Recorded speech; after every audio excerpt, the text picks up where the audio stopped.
good evening, everyone, and welcome to the final event in our mini Newcastle Noir weekend. As you can probably all imagine, it was terrible to have to say, oh man, we're not able to do this, but it's the safe thing to do. So I hope everybody here that's watching, I hope you're well and safe and comfortable, and that you are finding great comfort and adventure in the crime novels that you've been able to be reading during quarantine and lockdown. When we were putting together the programme for Newcastle Noir 2020, I wanted to end the festival with two writers that to me have made a massive impression on my crime reading, and no doubt for many of you they have for you. And two authors that over the years that I've got to know as people and who I really admire, and I just love to watch the kind of things that they're up to.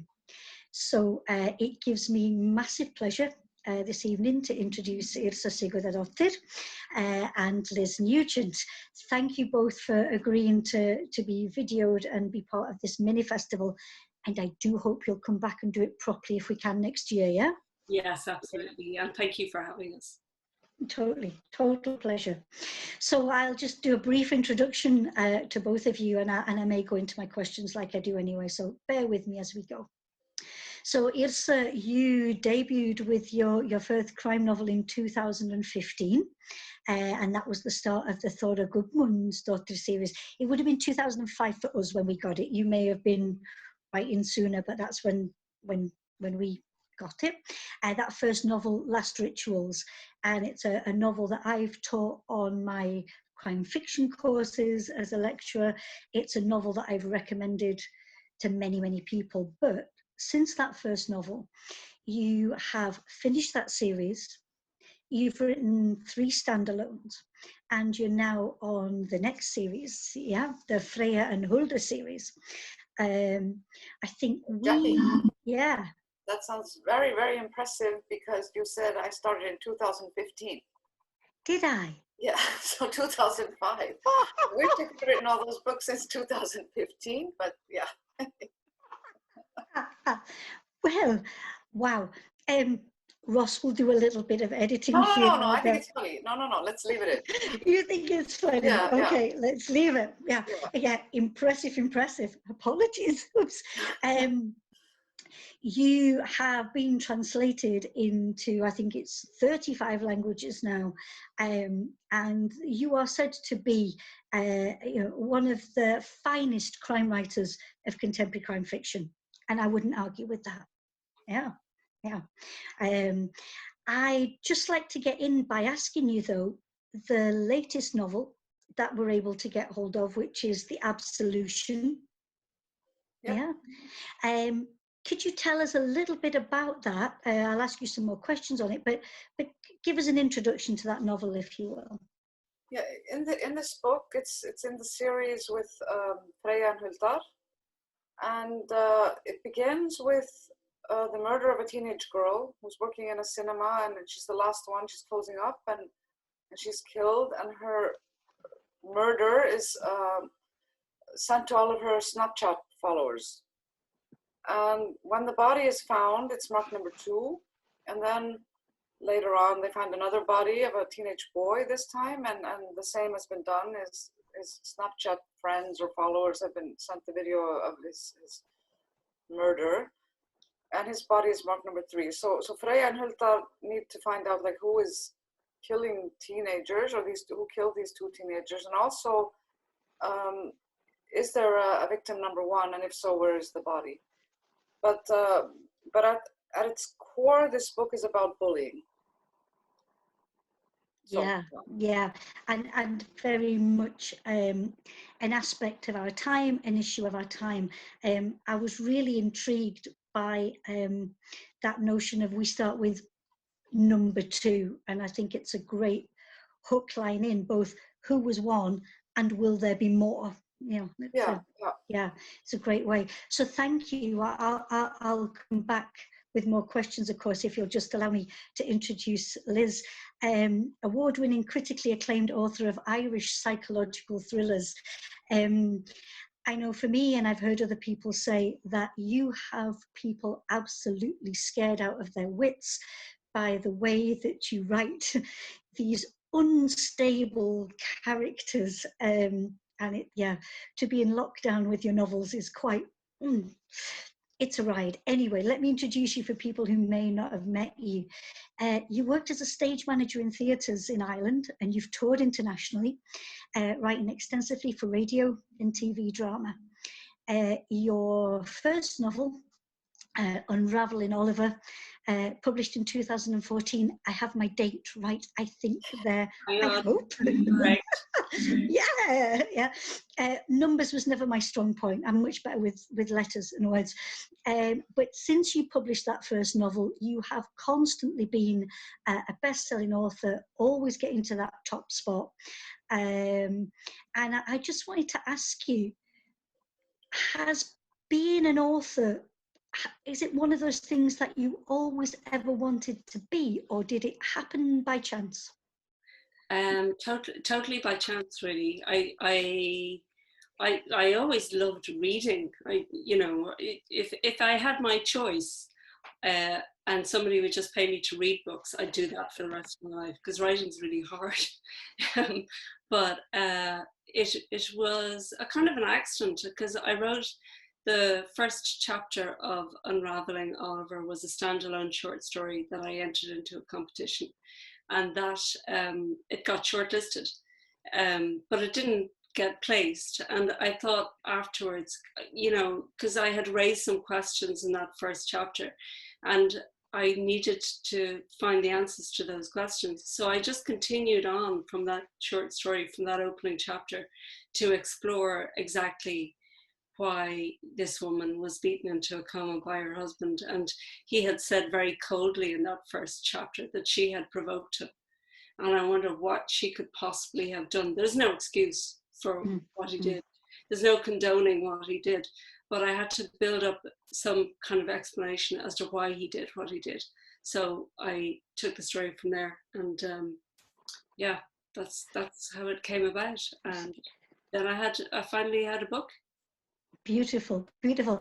I love the way that from almost like a little nugget, or an acorn, that then something grows and sets you off on a journey that you probably never envisaged that you'd be on, as one of Ireland's best-selling authors, and in such a reasonably short amount of time as well. Yeah, I mean, Unraveling Oliver, that first short story I wrote was in 2006. So the book didn't get finished until 2011 and wasn't published until 2014. So it wasn't like I was an overnight success. And it took me so long to write it. I was working at the time on a soap opera, and it was a really full-on, full-time job, 4 episodes a week. It's the equivalent of a feature film every week. So I just plowed away at it. And then when it came out and it became popular fairly quickly, and then it won that award, then the publishers asked me for another one, and it hadn't crossed my mind that I was going to ever have to write another one. I kind of thought, I'll be Harper Lee. I'll just write one book and then go into hiding for the rest of my life. Wouldn't that be wonderful? But it didn't quite work out like that, because it wasn't that big a hit. So I ended up having to write 3 more so far. So 4 books at the moment. So 4 books at the moment, thank you. I'm going to pick up on a point that you made about the idea of a protagonist whose actions we shouldn't condone, but who there may be a reason for this. And it's in The Absolution, the idea that somebody is setting out seeking revenge, and that revenge is through murder. Did you want at all to question the ambivalence of, can we ever condone murder? not really. I just wanted to kill bullies. And I thought, you know, in the beginning, and I even considered, like at the front of the book, what do you call it when you, this book is written for or something? Oh, the dedication. The dedication, yeah. I wanted to have the dedication, like, this is for you, bullies. Read it and you know, show some remorse or something. But then I thought, oh, damn, no, that won't work, because bullies probably don't read very much anyway. I think if you're a reader, you're not likely to be a bully because you have more empathy. So that plan didn't work out, but I had fun. If I may interrupt 1 second, I think that bullies don't know that they're bullies. Like, they don't wake up in the morning and think, oh, I'm going to go and bully someone. It's just in them, and they don't know. They don't identify it with themselves. And I found that in your book. Yeah, that's true. But they rationalize what they're doing. We're good at that, humans. Yeah, and I think, again, there's synergies between both of your work, that idea of the explanation behind why people would act the way that they act. That, you know, as you say, Liz, no, you know, do people get up in the morning and think, right, today I am going to go and make somebody's life a misery, I'm going to set off and be a bully? Or is it a condition that develops because of circumstances? Liz, what do you think on that? Well, it's the same with murder. They don't wake up and say, oh, who am I going to murder today? Unless, I suppose there's some serial killer stories that do tell it that way. But they generally have a very good reason for, like in Yrsa's, they have a very good reason and a rationalization in their head for why this person needs to no longer exist, for why this person needs to be obliterated off the planet. And yeah, they you know, like Oliver says, she provoked me. He has a very good rationale for why he ended up beating her into a coma. And even in the most recent book, Our Little Cruelties, which is about three brothers who have a very fractious relationship, but they each have a justification and a rationalization for every single thing that they do. Mm-hmm. And you know, the way that with those characters, if we can talk about Our Little Cruelties, and the way that you, I don't want to say manipulate, because that sounds a negative thing, but you have the amazing ability, Liz, to make us go one way and then go another way in the way that we feel about characters, that you don't create these people. It's not black and white, far from it. There are times when we really feel sympathy, and then you do this thing of, and then you feel guilty for having felt sympathy for somebody that you then start to feel, this person's a monster. You know, it's like, do you let the story lead you in those twists, or do you know when you're going to make that flick of the switch? Not consciously. I just think that, like, even Hitler loved his dog, didn't he? You know, like everybody has good and bad in them, and you know, the most egregious people do good things. You know, or you know, the most awful people give away millions to charity, and you know, and then carry on doing awful things, and they feel that they're really good people. So I think, yeah, I don't set out. I just try to look at all sides of the person, and I look at all of the ways in which the reasons that they have that will justify their later actions. Beautiful. Thank you. Yrsa, if I can come back to you, you mentioned in the Absolution the whole thing about social media, you know, Snapchat, the pressures of social media, and here we are now living in, you know, Corona times, where the idea of, instead of saying to our young people and ourselves, stop spending so much time on social media, that we're having, you know, more and more recourse, the need to connect via this.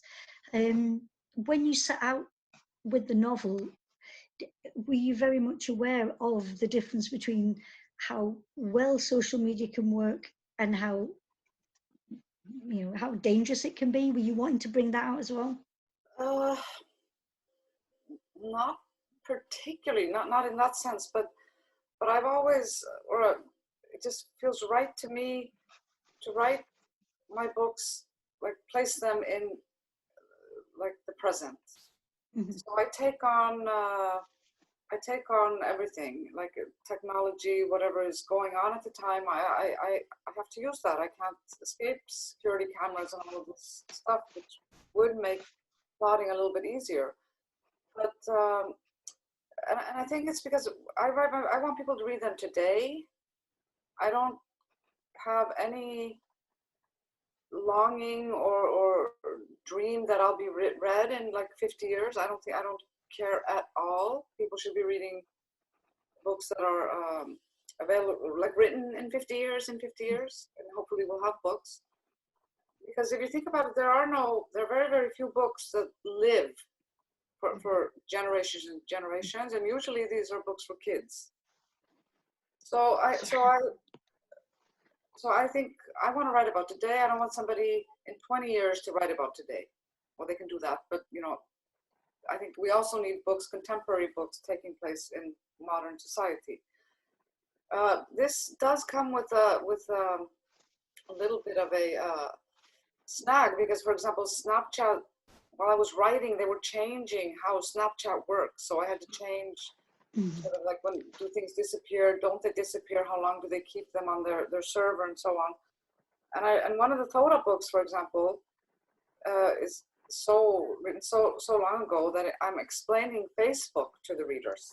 It's horrible to read today, but at that time, that was not a thing that everybody had. So this is something that comes with writing about contemporary times and technology and so on. I think it's interesting, though, that you say about, you know, people not reading your books in X number of years' time. However, I do wonder that idea to be able to understand who we were back when and where we were back then. You know, that thing of, you know, there was a moment in time where Facebook wasn't the all-pervading thing that it is. Yeah. And how we lived without it and how people functioned. Yeah, but maybe I think most, like, reading a book like from, let's say, 80 years ago, 100 years ago, most of that is done because you have to, because of school. Mm. I don't think in general people do a lot of that. There's so much good contemporary fiction to read. You know, why would you go back and read something 100 years old? I don't know. Okay. Yeah. But that idea of being in the now and being very present, you know, and so important. But Liz, if we take that idea of what our work is talking about, and if people were, let's say, in 50 years' time, find your work, what do you think they would say was at the heart of what you're writing? Well, I guess I reflect, I mean, all of the books reflect contemporary issues. Well, it's about Ireland. I mean, it's about control, for example, that the church had over the state for so many years. It's about the hidden nature of homosexuality. It's about how women, you know, rape within marriage was not illegal. Abortion was illegal up until last year. There was so many difficulties, particularly for women in Ireland over the past 50 years, well, hundreds of years, but particularly in the era that I write in, which is, I set my books from, like, Our Little Cruelties is set over the span of my lifetime. So it's from, like, I was born in 1967, so my earliest kind of memories would have been about 1972, 1973. So it's set from the course of 1973 up until present day. So all of the the big things, the big events that happened in my life are in those books, or in that book. But I have to say, I hope that I am read in 50 years' time, and I am somebody who goes back and reads books from years ago. I can't imagine not having read Daphne du Maurier or Patricia Highsmith, or do you know the one person I haven't read is Agatha Christie. Really? Never read Agatha Christie. I've never read any Agatha Christie. If I could add a little bit to what I was saying, there are books that live. There are books that live, but very, very few. Yeah, no, you're right. Very few. It's the Barbara Vines, Ruth Rendell's, John Fowles, the collector, and his kind of creepy psychological thrillers.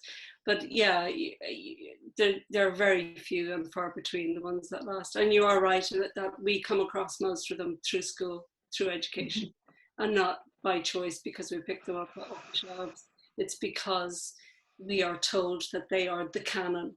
Yeah. Yeah, definitely that thing of what you must read. But if you'll allow me to say, I really hope that in 50 years' time, that both of you, that your works are read when people say, look back at what was being written at the, you know, at the start of the millennium then, and these women were writing. That's what I hope. Anyway, Agatha Christie, Liz, treat, because some of the stories are cracking. I've been to so many kind of events, like in Iceland when Martin Edwards was talking about Agatha Christie, and in Noireland last year when Sophie Hannah was talking about Agatha Christie. So I've been to so many seminars and talks about Agatha Christie that I almost feel like I don't need to read her because I know so much about her and her plots. And it's like you know The Life of Brian, that film. Yeah. By the time I saw it, I knew the entire script because everybody had quoted it so often. So I feel that way about Agatha Christie, that I almost don't need to read her because I know so much about her. But you know, I will go back. I will. Yeah, one of these days when I've read all the other books. Yeah, get in there. You know, I don't know when I'm going to get time to get back to Agatha Christie. So much to do. I mean, and so many books to read. So many books. I look forward to getting my hands on your new book, Liz. Oh, thank you. It sounds fantastic, and that's one of the things I miss in this self-quarantine is bookshops. Oh, tell me about it. Yeah. Because I think it's not the same, is it? You know, we can keep reading, but I think that idea to be able to go and browse. I mean, I must say, Liz, looking at what's behind you, it's giving me serious book envy. Just to be able to reach out and touch your shelves would be, you know, it's like 3 of Yrsa's there somewhere. Can't see off the top of my head, but there's 3 of Yrsa's there. Oh, nice. Yeah, the Hilda and Freya ones. I just love those. But this is my book talk backdrop, because everywhere else in the house is just, you know, got shelves of crap. You know, so when I'm talking about books, you know, I use this as my backdrop to make me look smart and well read. It does, it's working. It really does, and I just wonder, thinking about our 3 backdrops, you know, Yrsa's got beautiful artwork behind her there, it's really lovely. And I'm sort of in the corner of a bedroom, and I wonder, what does that say about me? You know, it's like I'm just longing to go to sleep, do the Sleeping Beauty through this quarantine corona time, and just hopefully wake up on the other side and be out there.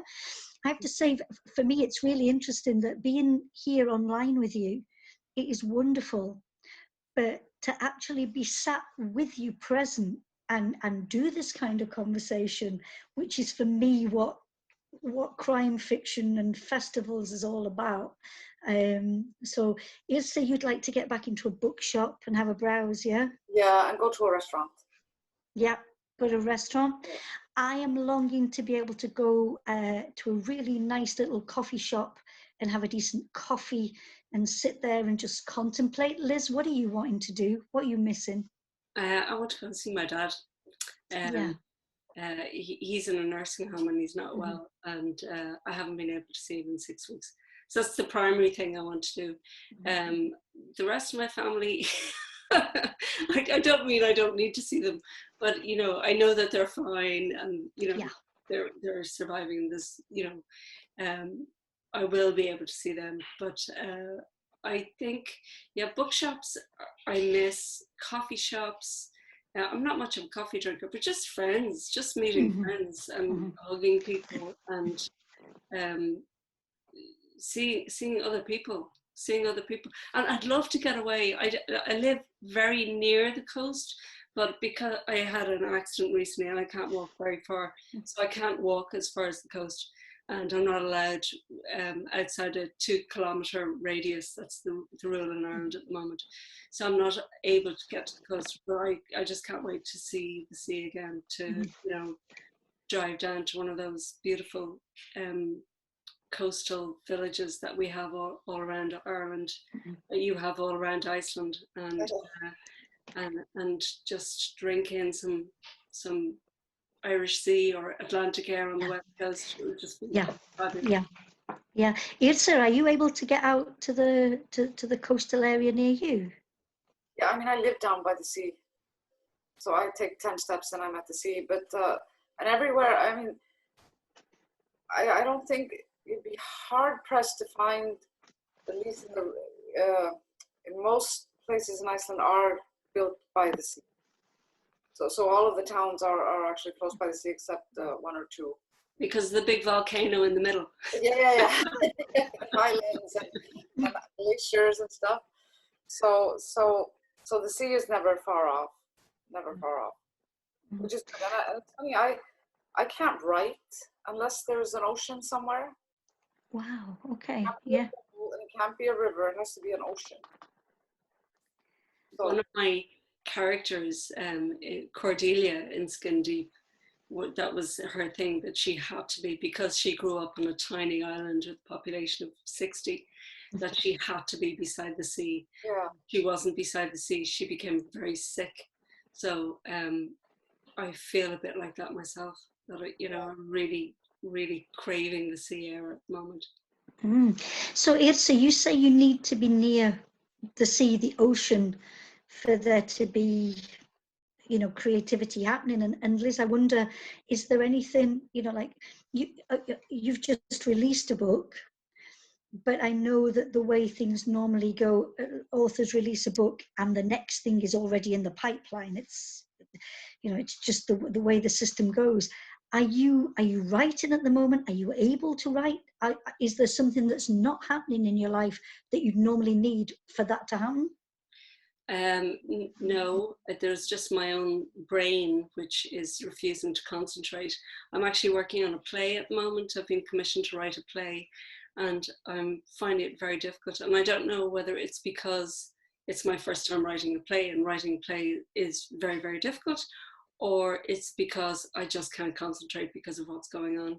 And I'm constantly checking the death numbers and the number of cases and looking at the countries and the statistics, and absolutely terrified for my friends in America, slightly less so for my friends in the UK, like really worried about what's going to happen in Africa.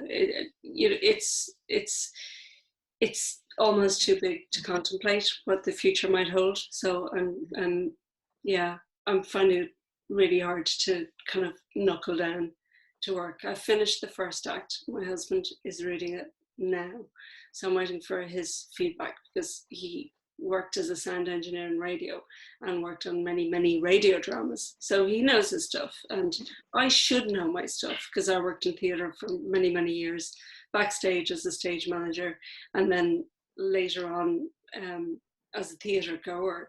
So, you know, I know theatre inside out, but it doesn't mean I know how to write a good play. So I'm really struggling with that.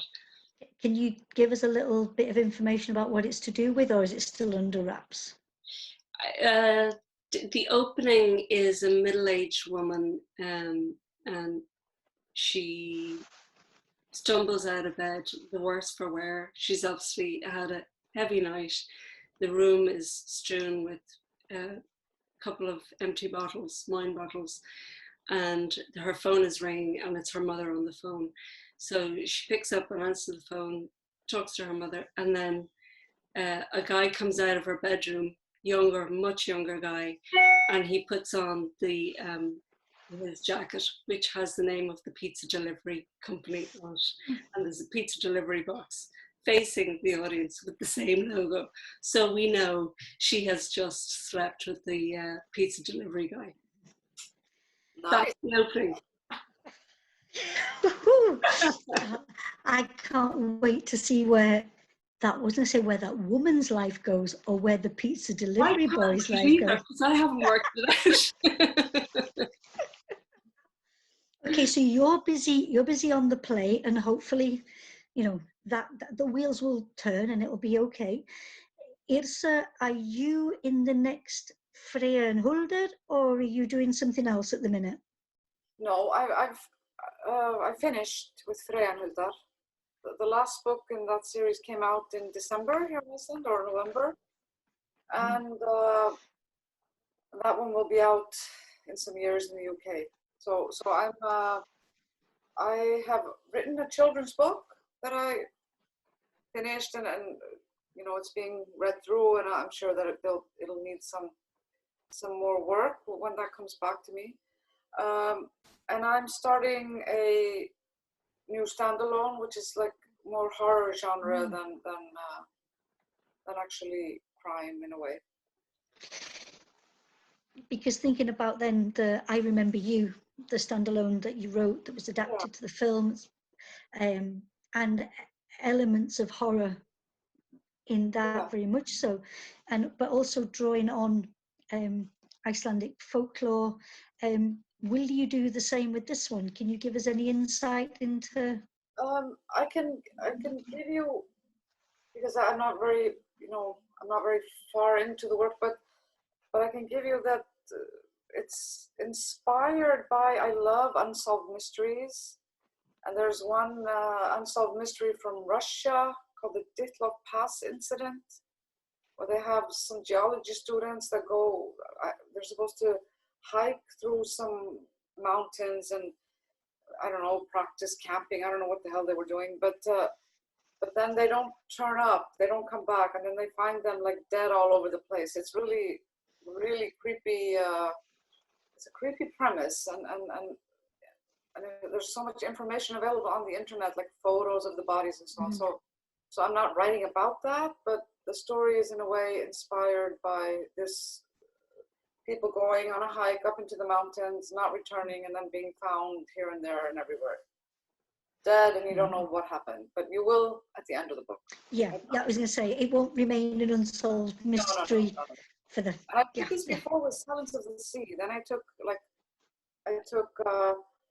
the mystery of the Marie Celeste and sort of put it into a modern day version.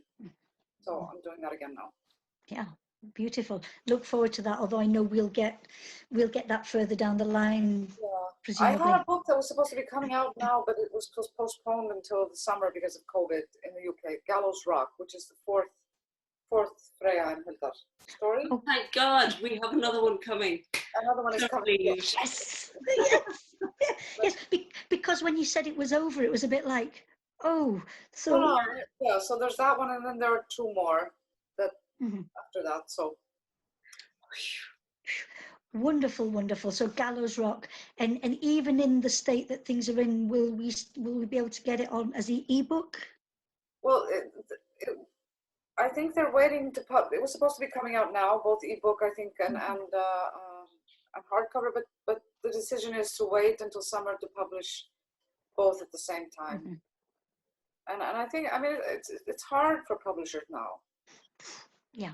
And for everyone, I mean, not just it's hard for everyone. I don't think there's a single profession that's not being affected by this, either through having to work a lot and being overworked, like the health professions, and then the ones that are seeing a really, really great decline in sales and so on. So, but we'll all come out of this at the other end, I think. Yeah, I was thinking when when all this started, and in Iceland you have that saying, "Þetta reddast." Yeah, yes. You know, But like it'll all turn out. Yeah, but that saying is not good in crises like these, and not in banking either. As we know, well, especially the first one, but hopefully we will come out of this, definitely. Liz, I wonder if we could go a little bit further back a couple of years. You were awarded the Ireland Fund's Monaco bursary. Mm-hmm. I was writer in residence at the Princess Grace Library in Monaco for a month, and that was a really incredible experience to live in Monaco for a month. It's not somewhere where I'd like to live necessarily. There's a very sleazy side to Monaco. There's a lot of super rich people who live there, and a lot of staff that they have who are sort of an underclass, kind of scurry in and out of the principality almost under the cover of dark. It's a strange but very beautiful place. But I did nearly get run over by a Ferrari one day, which is probably the most Monaco thing to ever happen. But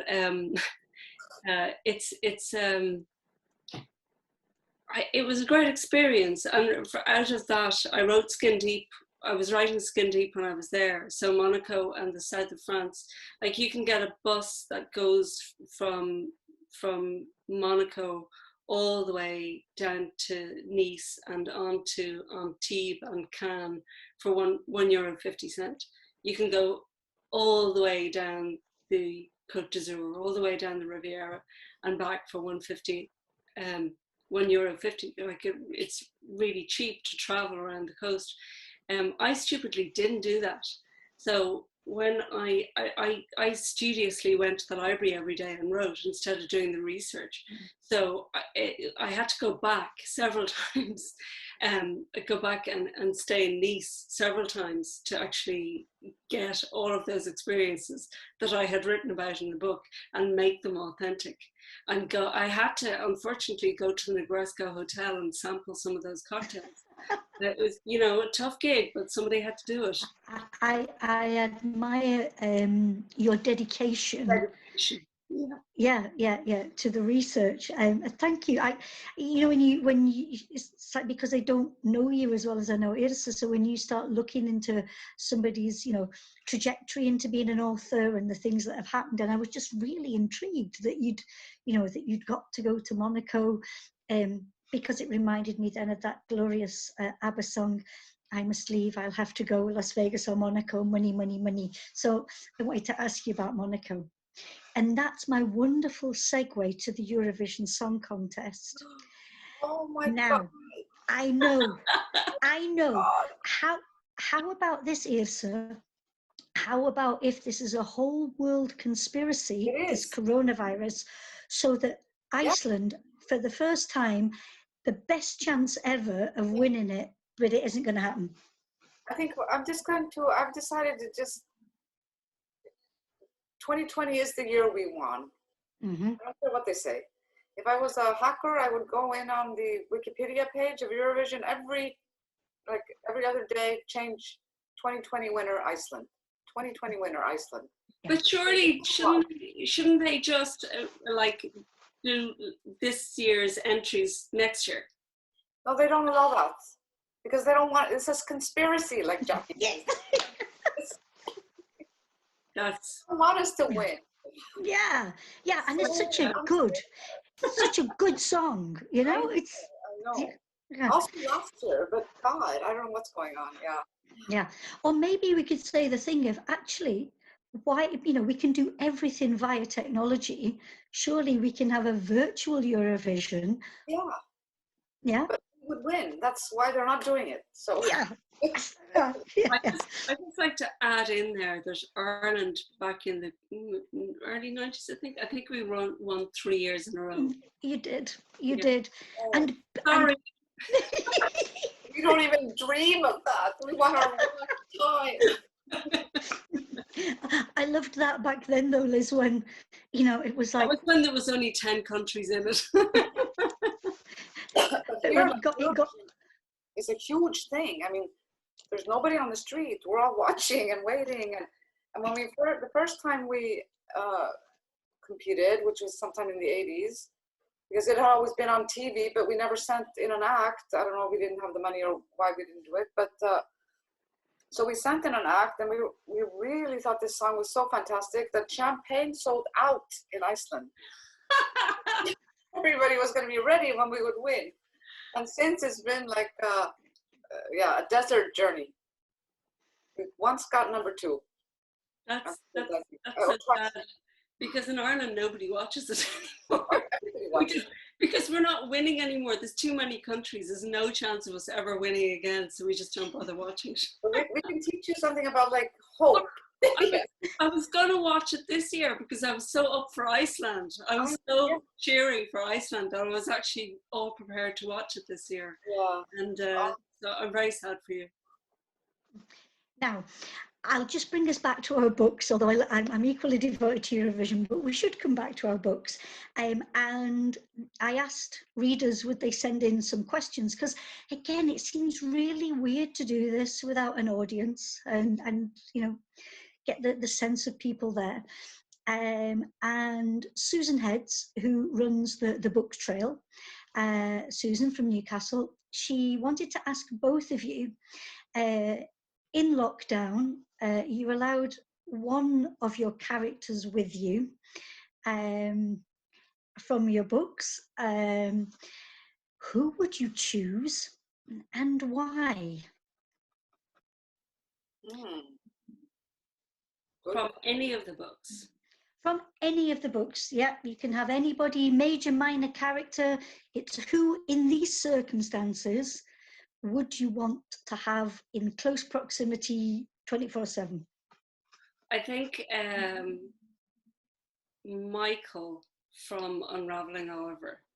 He's a gay restaurateur, and he's a chef, so he'd feed me really well, and he'd entertain me without wanting to sleep with me, and it would just be, you know, it'd be perfect. It'd be a chef on call, perfect. And he's very funny, and he's got a big heart, and he's had a tragedy happen in his life, and I could really console him. I think I'd be a good counsellor for him. Yeah. I like that, and as you say, there'd be no pressure of anything happening between you which could mess things up. It would just be... My husband wouldn't be jealous. It would be fine. So you're keeping your husband in the house as well. Okay, yeah. Okay then, so Yrsa, for you, there's you and there's Ollie, and who's the third person that is sharing the space and why? I would probably just take I don't know, Freya's dog, because my characters, they would probably, all of them would expect us to cook for them, and that's not happening. So yeah, I don't think there's a cook anywhere in my books, but so I think the least problematic and the most that would get the least on my nerves would be just the dog. Yeah, I'll take the dog. Yeah, you take the dog, and you can take the dog for walks as well, so it's good for I have a dog. Yeah. Now, do you think though, if you're going to bring another dog into the setting, do you think that both dogs would get on well? My dog wouldn't even notice if there was another dog in the house, because he's very old and he's gone blind and doesn't hear anything. So we've had dogs come for a visit, and if he doesn't just walk into them, he won't know they're here. That they're there, so it won't be problematic. The other dog would be, I don't know. Thank you. Now, I wanted to ask, in the books, again, it's a question to both of you. As you have gone on doing your research, visiting places, what is the sort of like, is there one thing that remains with you, the most impactful find or experience that as an author that you've been left thinking, oh, either positively or negatively, yeah, but that maybe you can't narrow it down to one. I don't know. Can you? Okay, I'll start. I was super, this is like, because I haven't had much time to think about this, but one of the things that I remember being very surprised at is how little research there is available about the decomposition of bodies in the ocean. So there's very little known about that, and it of course depends on salinity and the temperature and so on. But I think I found like one experiment where they used pigs, because pigs are kind of like humans, they have various bodies and so on. And they put these pigs in the ocean, and you could like watch a video of them decompose, being played fast forward. But that was surprising. I would have thought that there was much more concise information available, like, okay, if the body is like this, then it's been there for X number of days, weeks, whatever, but that does not exist. Yeah, in comparison with what's available when a body's been in the ground or elsewhere. Yeah.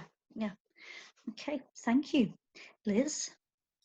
I think I had to do a lot of research on the Oscars and what happens in the run-up to the Oscars. And obviously I've never been to the Oscars.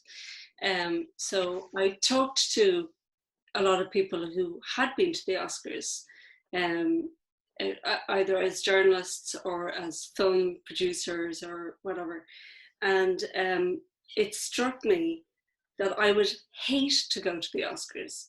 I think it would be my worst nightmare, because first of all, I don't really like dressing up. I do it for like kind of award ceremonies and that kind of thing, but I'm much more of a casual wear kind of person. And so I think the pressure to look amazing, and I just think I would absolutely hate it. And I also, for the same book, for Our Little Cruelties, can I just show it to you, by the way? Please do. What do you think? What do you think of the Oh, cover? wow, that looks really cool. It's beautiful. Do you know what I love is like, yeah, and that microcosm of a setting, that what is going on in that little space. Yeah. But there's a scene set at the Cannes Film Festival as well, and again, like the croisette and the meetings and all that kind of stuff. It's so not my bag. It's so not my thing. So, you know, there's talk of a couple of my books being made into films, and you know, I can absolutely say to the filmmakers or producers that if it ever gets to that point, they don't need to put me on the guest list. They absolutely don't need to. I watch it at home. I don't need to be there. As if. Hey, listen, you never know. In this life, all things are possible. And I always think, you know, here we are talking, you know, 2020. Should it happen, and should we see you, Liz, there on the red carpet, we'll be able to say, she said she wouldn't, but look at her, there she is. And I think also you probably increased your chances of this happening by not wanting it to happen, Liz. Oh God. I'm going to bet on this, that this is going to happen. Yeah, definitely. I'm up for that. Thank you. Now I've got another question from a reader that sent in, and it's Kevin Conroy. Now, is it Nace? Do you pronounce it Nace, Liz? Yes, great. And he asked, did you always know which brother it would be at the end of Our Little Cruelties? So that's not giving too much away, I don't think. Okay, I'll explain a little bit. In the opening scene of Little Cruelties, of Our Little Cruelties, it's going to be called Little Cruelties in the States. It's called Our Little Cruelties in the UK and Ireland. But in the opening scene, there are three brothers at a funeral, and one is in the coffin. and you don't know which brother is in the coffin, and you don't know which brother killed him until the very, very end of the book. And I didn't know which brother killed him. I didn't know which brother was the murderer and which brother died until I got to this scene. I actually didn't know, because at that stage they all hate each other enough to kill each other. So it was until I got to that page that I realized which, and I write, I'm not a plotter, I write by the seat of my pants. So I always think, if I don't know who did it, then it'll be harder for the reader to guess also. Definitely. And it never bothers you that you don't know. You never get anxious. You just... No, I just have to build up the tension to the point where it could be any of them. And I did that throughout their lives, because each chapter is a snapshot of their lives that shows something between these three boys and their mother, some event or some little betrayal that becomes a bigger betrayal that then has knock-on effects in later life. So yeah, I just kept going until the tension between them and the betrayals between them were too huge for one of them not to die. Oh, this one sounds fantastic. Yeah. Oh. Honestly, seriously, Yrsa, when you can get it, you know, buckle up, because and again, what I love about it is that idea of you showed us the picture, Liz, of the little house, the doll's house, and it's the fact that all this is happening again in one family, and the claustrophobia that of those characters together. Yrsa, you're going to love it. Yrsa, can I come to you and ask you the question again? It's another one from Susan Heads, and she asked about the locations for you, the importance of those locations, the choice that you make, because they are as much of the story often as the protagonists are. How do you make those choices? Sometimes I've written a lot of books, so sometimes it's the location that's sort of the seed for the whole story. But often it's also like the backdrop. So to me, it doesn't matter if the location was the actual start of the idea for the book, or if it's just, or not just, the backdrop, because location,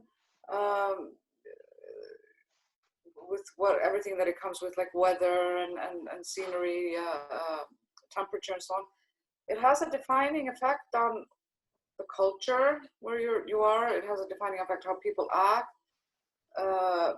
and also, just how you sort of tackle things. The mood you're in when it's raining, as opposed to when the sun is shining, and so on.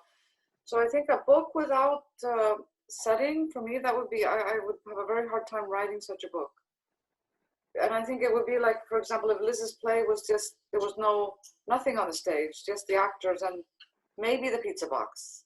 But I don't think that would count as setting. But so it's the backdrop within which the characters move and interact, and it has an impact on the way they react and the way they behave.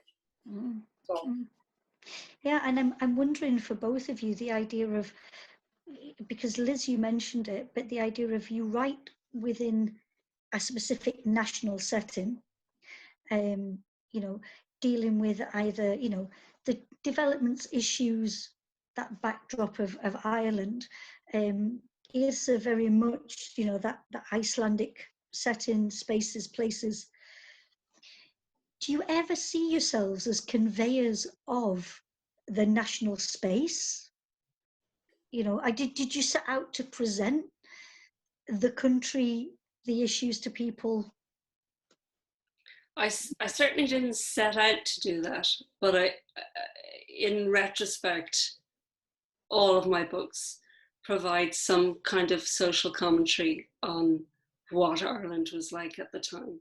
I mean, one of the seminal chapters in Our Little Cruelties is the fact that in a population at the time of 3 million people, 1 million people went to see the Pope when he came to Ireland in the Felix Park.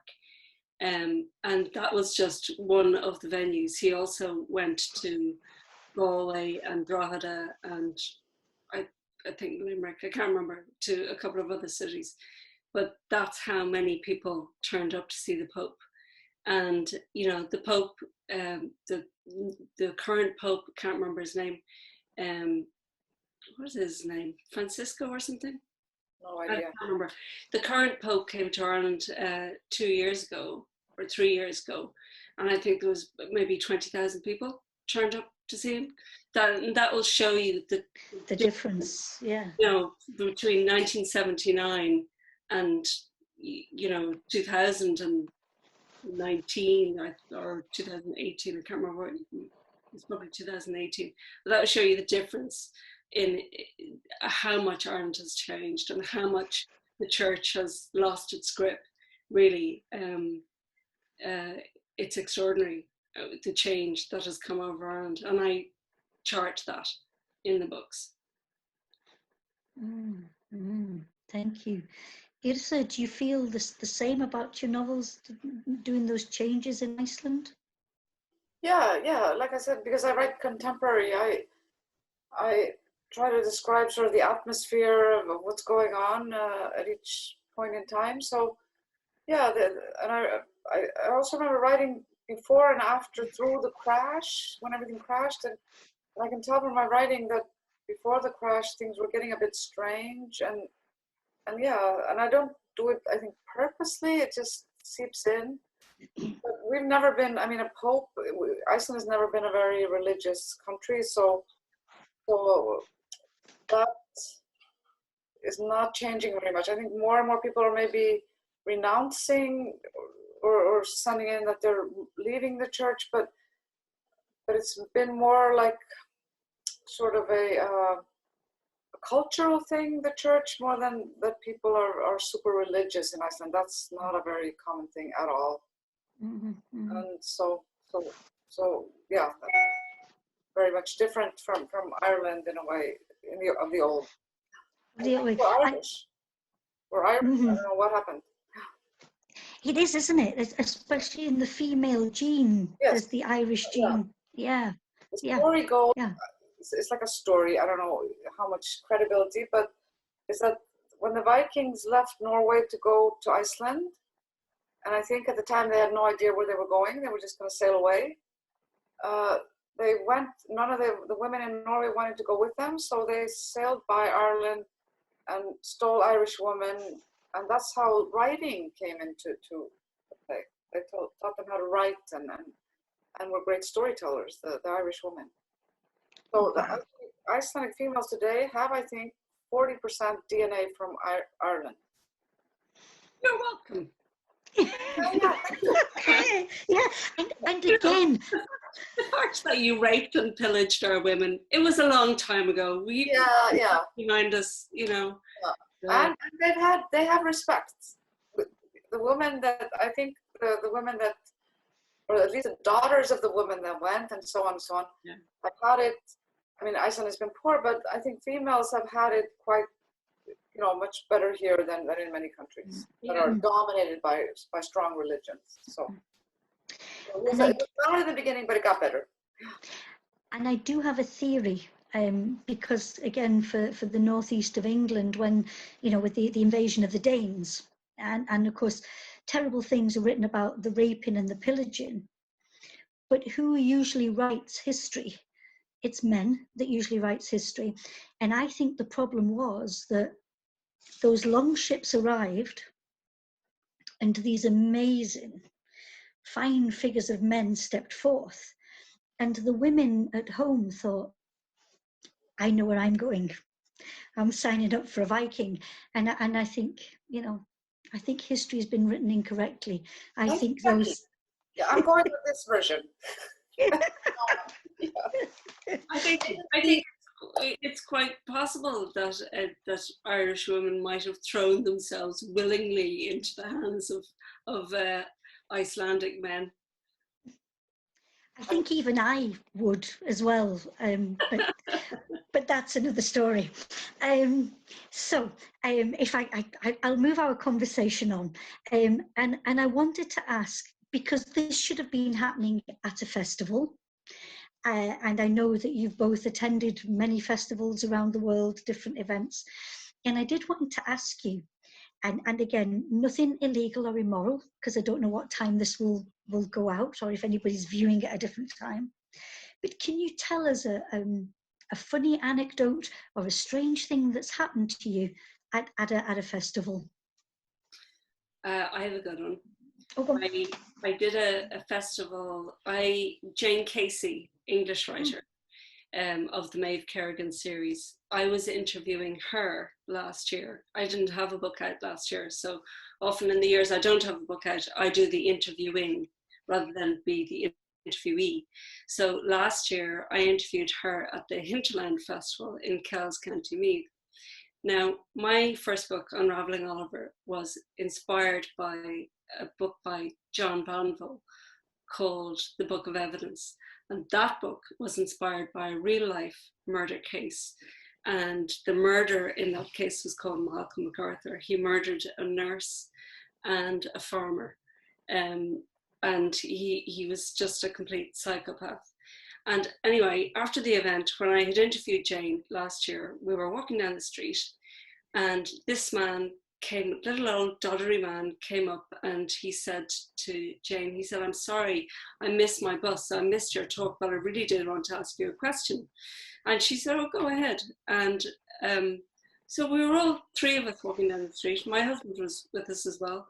And he said, "I just wondered, when you do your research, do you talk to real criminals, or how do you find out what real criminals think or what they do?" And Jane, very politely, because Jane is terribly polite and very nice, so she said, "No, actually my husband is a criminal barrister, so I do a lot of my research with him." And she said, "I don't actually talk to real criminals." And he said, "Well, you do now." And I looked at him and something rang a bell in my head. And I said, "Are you Malcolm MacArthur?" And he said, "Yes, I am." And he was quite proud of the fact. And he is the person who served the longest sentence in modern history. He was sentenced in 1981 and he was released in 2011. So he served 30 years for the murder. He was only actually charged with the one murder because of the Irish legal system. He was only actually charged with one murder. But his own mother opposed his release. And it was only after she died that he was allowed out, because he had clearly planned to murder her as well. They found notebooks, and there are question marks over whether he murdered his father and several other people. So this murderer approached us and asked us a question. It was the creepiest thing ever, because I've been fascinated by him since I was a small girl, and since those murders happened when I was about 11. And the weirdest thing was that he moved in very high circles. He was an aristocrat, and he was found eventually hiding out in the home of the Attorney General, and that's where he was caught. So it was a massive, massive national scandal at the time. And it just caught my imagination, and I never forgot it. And then he was released, and I was just wondering, I wonder if I could write a book about him. And then he walks into my life. Whoa. Thank you for sharing that. That's, wow, yeah. Malcolm MacArthur. Malcolm MacArthur, thank you for that. Yrsa, is your tale meeting criminals? I mean, I met some criminals, nothing like this though. But my tale would be, I was on a panel. I think it was in Dubai at the Emirates Festival, and it was me and this other young man who was from the States, and his name was Joe Hill, and we're sitting in the green room together, and I'm like, oh, you look so familiar, and have I met you before? No, and then I said, where are you from? I'm from Maine, and I'm like, okay, I don't know, I'm just, he must look like somebody else, and then we go on the panel, and then all the questions to him are from the audience, or your father, and then all of a sudden I'm like, okay, of course, so he was a son of Stephen King, and he looks exactly like Stephen King. How I could not have seen that, I don't know. And he must have thought I was a weirdo, or that I knew that he was the son of Stephen King, because the questions I was asking him before, but that was embarrassing. He probably thought you were just being really polite and not doing the typical thing of your dad's Stephen King, and you know. Then I'd be like a weirdo, because I was doing it through these odd questions. Where are you from? Oh, okay. But he was right. I had read his books and everything, so my in the end I was like, okay, I must have seen your author photo on your book. That's why I think I so strongly have the feeling that I know you. But no. So, good women, it's getting to the point where we should maybe start to close out. I don't want to say goodbye, having got you here and being able to see you.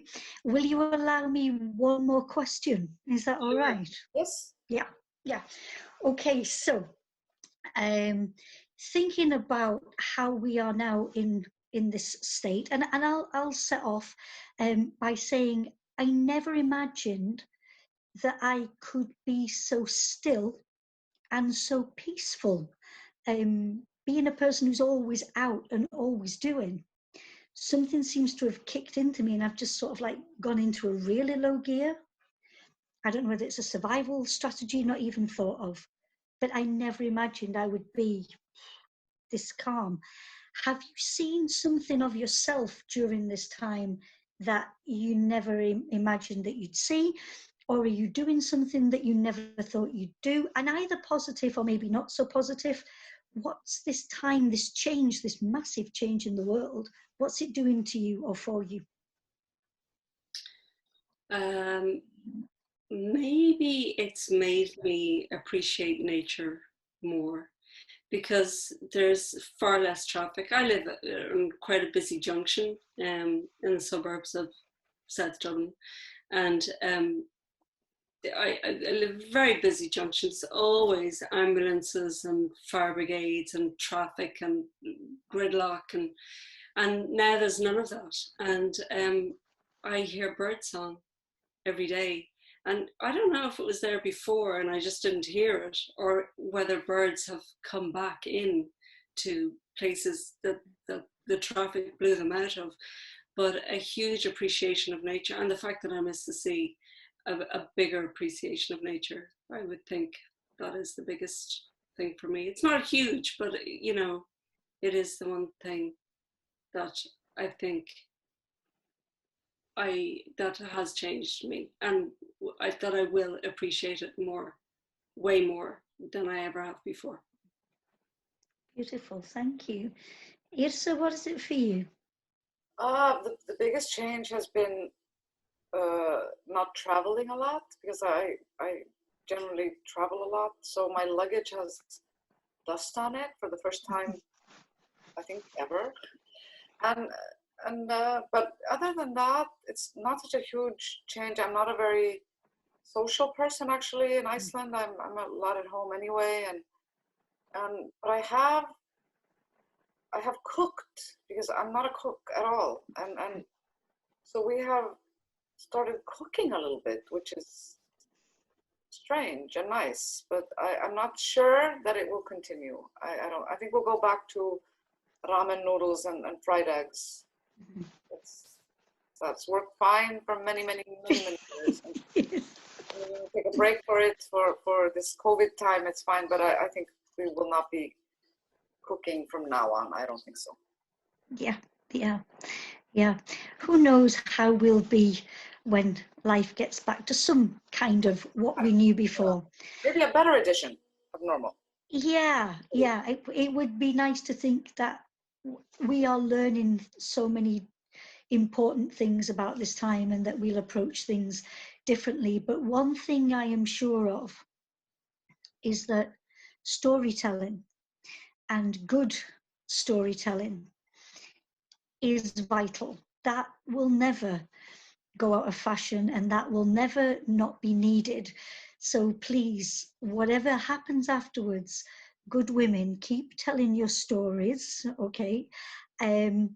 Liz, with your play, can't wait to see what happens after that one night stand with the pizza box.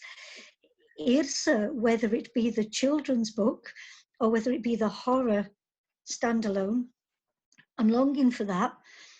And I'd also like to be able to get into your other children's novels, that, you know, the children's books that you wrote previously, because it might help me with my learning of Icelandic as well. Yeah. There you go. Yeah, so I need to order them. But for now, I want to wish you both all the best, you and your families. And if not before, I look forward to seeing you again in Newcastle for Newcastle Noir 2021. Thank you very much, both of you. Thank you. Thank you. Thank you for having us. Yeah, bye. Bye. Bye, Yrsa. Bye, Jackie.